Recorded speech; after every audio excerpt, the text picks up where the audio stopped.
Hey guys, what is up? Today we're going to be doing a valve cover replacement on a 2007 Hyundai Sonata, but this will work for a any pretty much V6 3.3 liter Hyundai engine. Pretty much every single engine around 80,000 plus miles. The valve cover on this engine will start leaking, and then it leaks right into the alternator into this on this case, which is bad for the alternator. You can even see the owner of this car actually ended up replacing the alternator, but never fixed the valve cover problem. So this is probably one of the most in-depth reviews or how-tos. We're going to be looking at the factory service manual in order to do this. This is going to be very in-depth, very DIY, and yeah. The first thing you want to do is grab some high-quality parts. I'm going to be using Fel-Pro for the valve cover and plenum, as well as the gaskets and stuff. I'm going to be doing a PCV valve change, spark plugs, and an oil change. That should be it. You should be able to do this with just common hand tools. Pretty much the only tool you need is a 10mm wrench or socket and a torque wrench to tighten everything back down, and I think it's a 5/8 for the spark plug. And then I don't really know what size PCV valve is, but just stay tuned. Just a quick little disclaimer, the front end does not need to be off. The radiator support can just be kept on.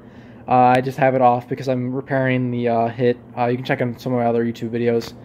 But another thing is, what might be very helpful with this repair is just drawing a quick little diagram of where the bolts are, and then poking little holes in them with either a drill bit or a screwdriver or a pair of scissors.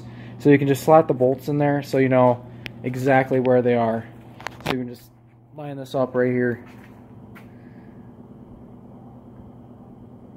And there we are. So this little cardboard diagram will help out a lot. I might have a JPEG or a picture of this in the description, so make sure you check that out. But yeah. Alright, so let's get right into it. So the first part is going to be taking off everything on top, all the wiring harnesses, all the little brackets, and getting those out of the way. And they're pretty much all just connected using little 10mm socket bolts. And yeah, stay tuned.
This is what it should look like after everything is disconnected. You just have a couple of these over here. Just move those off to the side. They don't need to be like completely taken off. And then we have this thing right here. This is, I don't even know actually. And then pretty much just all these bolts. And then these are all disconnected. There's a little bracket that I missed down here that has to be taken off so you can get access to these ones. And then pretty much what we're gonna do is we're just gonna try to peel it off and just slide it over. That's pretty much what we're gonna do. There's the crank sensor right there that has to be taken out as well. That's sitting right there. But yeah, this is what all the wiring harnesses off should look like. And then the next step would be going around. There is a specific bolt pattern. As you can see here, I have it labeled. This is the Reassembly bolt pattern. So what we should be going for is the reverse order of this, starting at the highest number and then going to the lowest.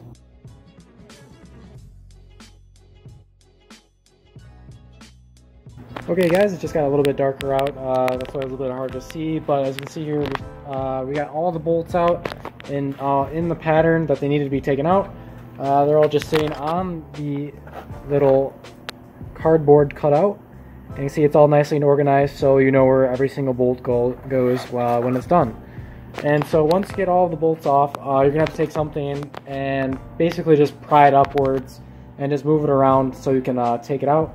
but I need 2 hands for that, so I'll be right back. This is now the next day. I'm a little sick right now, so if I sound a little congested, I'm sorry about that. But we actually got the valve cover off. It was a little difficult. We just had to kind of finagle it off, get it around the timing chain right there. And then once we got it off, we decided to bring it over here outside and spray it with some degreaser. And then once we're done spraying with like the degreaser and stuff, letting this sit around, we're gonna spray it off with a hose and just try to get the valve cover as clean as possible. And yeah, we might end up using the pressure washer, but if you don't have a pressure washer, that's fine. Just use a normal hose. You might have to do a little bit more scrubbing, but should be fine. After quite some time, we finally got it clean. This is what it should look like, or at least something like this. We use brake clean, degreaser, simple green, and then a lot of elbow grease to get it to look like this. So as you can see here, I'm not sure if it's hard to see, my brightness is pretty bad, but yeah, spent a lot of time cleaning this. This is probably the most important step, is making sure everything is clean. And basically just took a wire brush, cloth, and then the exterior we took a little like Dremel steel brush thingy that spins, and we kind of just touched it up a little bit, but yeah, it didn't really do much. But yeah, that's what it should look like. And just make sure you get, like, if there's a lot of gunk in here, just make sure you get it out, and then make sure these channels right here are clean of any gasket or just dirt or oil, to make sure it seals properly. Alrighty, once you have the valve cover cleaned, we're gonna go ahead and just touch up these bolts with a little wire. Here's the wheel brush that we use to clean the valve cover gasket as well, and a little brush. Just get all that gunk out, but we're just gonna go around and just touch each one of these. Basically pick it up, take it off, put it back in, so you don't lose order of any of these. The last part you have to clean is the engine itself, and what you're gonna be looking at, like, mainly is gonna be that right there. There's gasket material right there. There's gonna be some gasket material left around the spark plug gaps or the spark plug holes. You have to make sure that's completely flush. This is what mine looked like. Not perfect, there's still like little marks, but there's no like big gasket material anywhere. And basically what I'd use to remove that is I use just a little plastic tool like this. It's a plastic trim tool, but do not use anything that's metal, because you can create like scores in the metal, and that can cause leaks. And then as long as you use a plastic thing and you just scrape it, take your time, put a lot of elbow grease into it, should be fine. Next we are going to place the gasket inside the valve cover over there, which I've already done, but I'll show you how I did it real quick. Here's the other one for the back bank. I'm not sure I'll be doing it, because the only thing I care about is the oil on the alternator. But here is the number that we're looking on it. It's one with a 2 on it. Yeah, over here. Not to get a shadow, but yeah, there's like a 2 on it, and that's the one that fit for this one. Basically, you want to make sure it's the right bank, and that like it fits properly. How you'll know is because just kind of test fit it around, and then there's these little stoppers right here. Try to find them. There's like a little stopper like right where my thumb is, and that pushes in. That should be at the bottom side of the gasket, so it presses in place. Because this is a press in place gasket, you don't need to like put a string on it or anything. But basically, once you're done with that, you don't want to just start pushing in the gasket, just like line it up here and then just start going all the way around. You want to line up the whole entire gasket, press around, press in, press in, press in, press in, and just slowly start filling it in. Because if you do that, if you just go from one here all the way around, you'll end up with a big gap of gasket at the end, and you don't want that.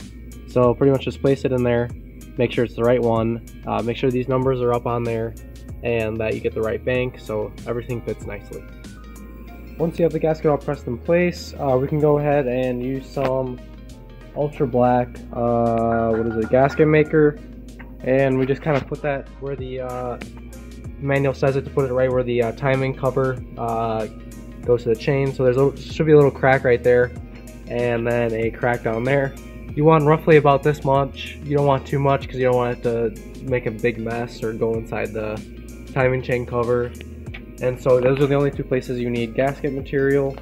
But other than that, you can go ahead and just place on the valve cover gasket after this. once you get the valve cover placed on, it was a little bit of a finagle to get it in there, but you just have to make sure the gasket stays in place and that that you try not to get oil on it by touching some of the parts while trying to sneak it in there. Because I went at a minimalist approach and only like kind of like moved things up and kind of like stretched them. I didn't take off everything, but as we can see here, it worked out pretty well. You can see the gasket right there. Hopefully it holds. Then we're going to go ahead and tighten it down in order from the owner's manual. I'll have a picture of this in the description. But basically, you're going to go from certain bolt holes to certain ones. It starts like from the inside out. And make sure you check this, and then make sure you have a torque wrench or something appropriate to get the right foot-pounds or inch-pounds to make sure these bolts are tight and you don't over-tighten or they're not too tight. I have the first bolt in. Here is the nice little Harbor Freight torque wrench that I'm going to be using. It's pretty cheap. I'm not sure if it's accurate, but just reading the instructions, I know how to set it. And then here is the bolt pattern, if you guys are too lazy to just look at the image down below. And then, yeah, here's the first bolt in. Just kind of like twist it until it clicks. And every torque wrench will be different, so you have to figure it out yourself. And basically just twist it until it clicks. And then you're just going to do every single one and then go through it one more time to make sure everyone's... We got the valve cover back on with the, I think like 19 bolts, which is crazy.